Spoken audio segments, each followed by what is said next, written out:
ಬೆಂಗಳೂರಿನ ವಾಹನ ಸವಾರರು ಟ್ರಾಫಿಕ್ ಜಾಮ್ ಅಂತ ಫುಟ್ಪಾತ್ ಮೇಲೆ ಗಾಡಿ ಹತ್ತಿಸಿ ಪಾದಾಚಾರಿಗಳ ಜೀವಕ್ಕೆ ಕುತ್ತು ತರ್ತಾ ಇದ್ದಾರೆ. ಇದೀಗ ಇಂತಹ ವಾಹನ ಸವಾರರ ವಿರುದ್ಧ ಲೈಸೆನ್ಸ್ ಕ್ಯಾನ್ಸಲ್ ಅಸ್ತ್ರ ಪ್ರಯೋಗಕ್ಕೆ ಮುಂದಾಗಿದ್ದಾರೆ.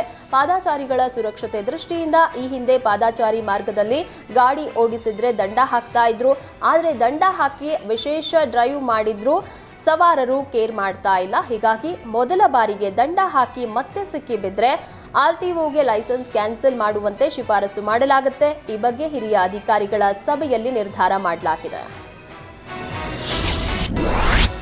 ಕೆಆರ್ಪೇಟೆ ತಾಲೂಕಿನ ಹೇಮಾವತಿ ಎಡದಂಡೆ ನಾಲೆಗೆ ನೀರು ಹರಿಸದ ಅಧಿಕಾರಿಗಳ ವಿರುದ್ಧ ಮಾಜಿ ಸಚಿವ ನಾರಾಯಣಗೌಡ ಕೆಂಡಾಮಂಡಲರಾಗಿದ್ದಾರೆ.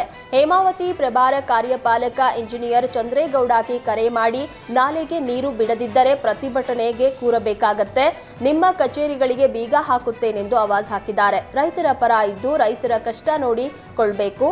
ಕಬ್ಬು ಭತ್ತ ಸೇರಿ ಎಲ್ಲ ಬೆಳೆ ಒಣಗ್ತಾ ಇದೆ, ಆದರೂ ನಾಲೆಗೆ ನೀರು ಹರಿಸಿಲ್ಲ ಅಂತ ತರಾಟೆಗೆ ತೆಗೆದುಕೊಂಡಿದ್ದಾರೆ.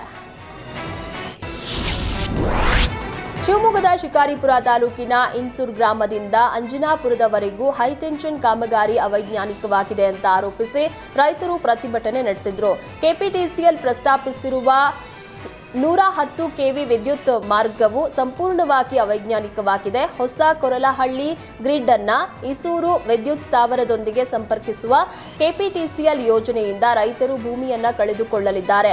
ವಿದ್ಯುತ್ ಮಾರ್ಗಗಳು ಗ್ರಾಮದೊಳಗೆ ಬರ್ತಾ ಇದ್ದು ಈಸೂರು ಗ್ರಾಮದ ಪ್ರಾಥಮಿಕ ಶಾಲೆಯಿಂದ ಕೆಲವೇ ಮೀಟರ್ ದೂರದಲ್ಲಿ ಮಕ್ಕಳಿಗೆ ಅಪಾಯ ಆಗಿದೆ. ಇದರ ವಿರುದ್ಧ ನಾಳೆ ಶಿಕಾರಿಪುರ ತಾಲೂಕು ಕಚೇರಿ ಎದುರು ರೈತರು ಪ್ರತಿಭಟನೆ ನಡೆಸುವುದಾಗಿ ಎಚ್ಚರಿಕೆ ನೀಡಿದ್ದಾರೆ. ಬಾಗಲಕೋಟೆಯಲ್ಲಿ ಜಿಲ್ಲಾ ಉಸ್ತುವಾರಿ ಸಚಿವ ಆರ್ಬಿ ತಿಮ್ಮಾಪುರ ನೇತೃತ್ವದಲ್ಲಿ ಕೆಡಿಪಿ ಸಭೆ ನಡೆಸಲಾಯಿತು. ನವನಗರದ ಜಿಲ್ಲಾಡಳಿತ ಭವನದ ಜಿಲ್ಲಾ ಪಂಚಾಯತ್ ಸಭಾಂಗಣದಲ್ಲಿ ನಡೆದ ಕೆಡಿಪಿ ಸಭೆಯಲ್ಲಿ ಜಿಲ್ಲೆಯ ಶಾಸಕರು, ಜಿಲ್ಲಾ ಮಟ್ಟದ ಹಿರಿಯ ಅಧಿಕಾರಿಗಳು ಭಾಗಿಯಾಗಿದ್ದರು. ಈ ವೇಳೆ ಸಮರ್ಪಕ ಮಾಹಿತಿ ನೀಡದ ವಿವಿಧ ಇಲಾಖೆಯ ಅಧಿಕಾರಿಗಳ ವಿರುದ್ಧ ಸಚಿವ ತಿಮ್ಮಾಪುರ ಮತ್ತು ಶಾಸಕ ಜೆಟಿ ಪಾಟೀಲ್ ಹರಿಹಾಯ್ದರು. ವಿಧಾನಸೌಧದಲ್ಲಿ ಪುಸ್ತಕ ಮೇಳ ಹಾಗೂ ಫುಡ್ ಫೆಸ್ಟಿವಲ್ ನಡೀತಾ ಇದೆ ಎಂದು ಮಂಗಳೂರಲ್ಲಿ ಸ್ಪೀಕರ್ ಯುಟಿ ಖಾದರ್ ಮಾಹಿತಿ ನೀಡಿದ್ದಾರೆ. ಫೆಬ್ರವರಿ 27ರಿಂದ ಫೆಸ್ಟಿವಲ್ ನಡೆಯಲಿದ್ದು ಸಾರ್ವಜನಿಕರು ಮುಕ್ತವಾಗಿ ಭಾಗವಹಿಸಬಹುದು ಅಂತ ಹೇಳಿದ್ರು. 150ಕ್ಕೂ ಹೆಚ್ಚು ಪುಸ್ತಕ ಮಳಿಗೆ ಫೆಸ್ಟಿವಲ್ನಲ್ಲಿ ಇರಲಿದೆ. ಪುಸ್ತಕ ಬಿಡುಗಡೆಗೂ ಅವಕಾಶ ಕಲ್ಪಿಸಲಾಗಿದೆ. ಸಂಜೆ ವೇಳೆ ಸಾಂಸ್ಕೃತಿಕ ಕಾರ್ಯಕ್ರಮಗಳು ನಡೆಯಲಿದೆ.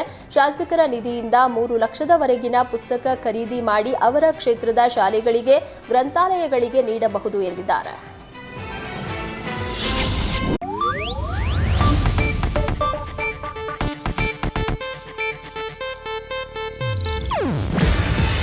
ಇದು ಏಷ್ಯಾನೆಟ್ ನ್ಯೂಸ್ ನೆಟ್ವರ್ಕ್ ಪ್ರಸ್ತುತಿ.